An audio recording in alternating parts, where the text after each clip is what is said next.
राहुल की खुफिया मुलाकात, हिंसा का कौन जिम्मेदार?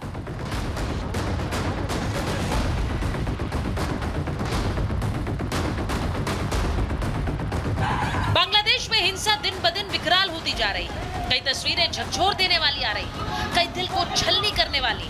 लेकिन इन सब के बीच जो खुलासा हुआ उसे जानकर और सुनकर आपके होश उड़ जाएंगे। इंडियन नेशनल कांग्रेस के leader Rahul Gandhi Bangladesh nationalist party के एक्टिंग चेयरमैन तारिक रहमान के साथ लंदन में सीक्रेटली मीट किया था और उन्होंने उसी मीटिंग में जो प्लॉट था बांग्लादेश को डिस्टेबलाइज करने की और बाद में भारत को डिस्टेबलाइज करने की, उस प्लॉट को राहुल गांधी ने ग्रीन सिग्नल दे दिया था।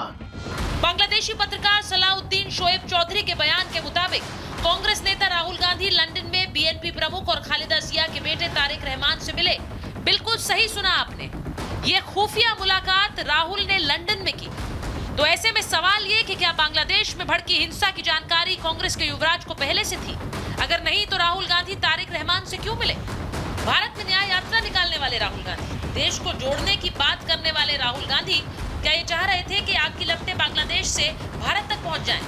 क्योंकि ये हम नहीं, खुद बांग्लादेश के पत्रकार कह रहे हैं। सुनिए इसे। इंडियन नेशनल कांग्रेस के leader Rahul Gandhi Bangladesh nationalist party के एक्टिंग चेयरमैन तारिक रहमान के साथ लंदन में सीक्रेटली मीट किया था और उन्होंने उसी मीटिंग में जो प्लॉट था बांग्लादेश को डिस्टेबलाइज करने की और बाद में भारत को डिस्टेबलाइज करने की, उस प्लॉट को राहुल गांधी ने ग्रीन सिग्नल दे दिया था।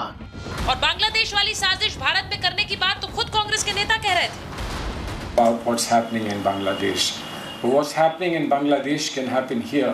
याद रखना नरेंद्र मोदी जी, एक दिन ये जनता जितने सड़क पे हिलोरे ले रही है, एक दिन तुम्हारी गलत नीतियों से तुम्हारे प्रधानमंत्री निवास में घुस जाएगी, कब्जा कर लेगी। बांग्लादेश से जो तस्वीरें आ रही हैं वो तालिबानी एक्शन को दर्शाती है। बावजूद इसके कांग्रेस नेता राहुल गांधी हो या इंडी गठबंधन के नेता, इनका मौन व्रत खत्म होने का नाम नहीं ले रहा है। लेकिन वहीं दूसरी तरफ राहुल के मौन व्रत पर बीजेपी लगातार हमलावर दिख रही है। जो सबके मुंह सिले हुए हैं, इसलिए सिले हुए हैं क्योंकि इनके मालूम है कि बांग्लादेश को हिंदू उनका वोटर नहीं होगा। आज जो कांग्रेस है उन्होंने प्रूफ कर दिया कि दुनिया में कहीं भी मुसलमानों का तकलीफ होगा तो हम हैं, लेकिन हिंदू का तकलीफ है हम नहीं है। वहीं इस मौन के बीच राहुल गांधी की खालिदा जिया के बेटे तारिक रहमान से लंदन में मुलाकात ने सनसनी फैला दी है। बांग्लादेश में हो रही हिंदू विरोधी हिंसा ने भारत के उन बुद्धिजीवियों और सेक्युलर जमात के लोगों के चेहरों पर लगा नकाब भी उतार फेंका है, जो दुनिया भर के मानवाधिकार के नाम पर छाती पीटते रहते हैं। जो कल तक गाजा में मारे जा रहे मुसलमान लोगों के लिए भारत सरकार से मदद मांग रहे थे, अपील कर रहे थे, वही लोग हमारे ठीक पड़ोस में हो रहे हिंदुओं पर अत्याचार पर चुप्पी साधे हुए।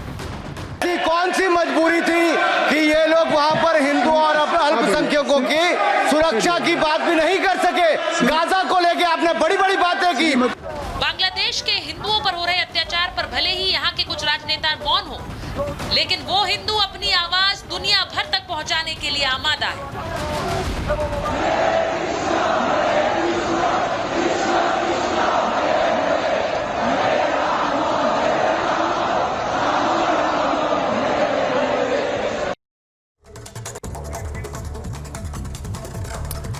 और मैं आपको बताऊं कि मेरे साथ फॉर्मर डिप्लोमेट अशोक सजनार जी जुड़ गए हैं, उनको आप देख सकते हैं। विवेक श्रीवास्तव जी राजनीतिक विश्लेषक हैं, लेफ्ट के नेता हमारे साथ जुड़ गए हैं। प्रेम कुमार जी हमारे साथ जुड़े हुए हैं। सिद्धार्थ यादव बीजेपी के प्रवक्ता हैं, थोड़ी देर में हमारे साथ जुड़ेंगे। और हमारे साथ सीधे बांग्लादेश से शोएब सलाउद्दीन जुड़ेंगे, जो ये दावा कर रहे हैं कि एक खुफिया मुलाकात, एक सीक्रेट मुलाकात हुई राहुल गांधी और बीएनपी के नेता के बीच। अब मैं सीधे सबसे पहले अशोक जी आपसे पूछ लेती हूं, क्योंकि इस पूरे मामले को एक कॉन्टेक्स्ट में रखते हैं जब तक शोएब सलाउद्दीन हमारे साथ जुड़ रहे हैं।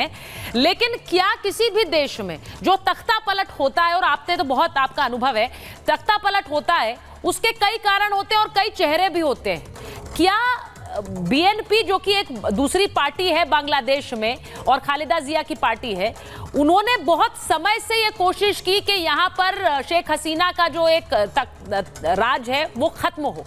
आपको लगता है उसके लिए उन्होंने एक इंटरनेशनल या अंतर्राष्ट्रीय स्तर पर मदद चाहिए होगी?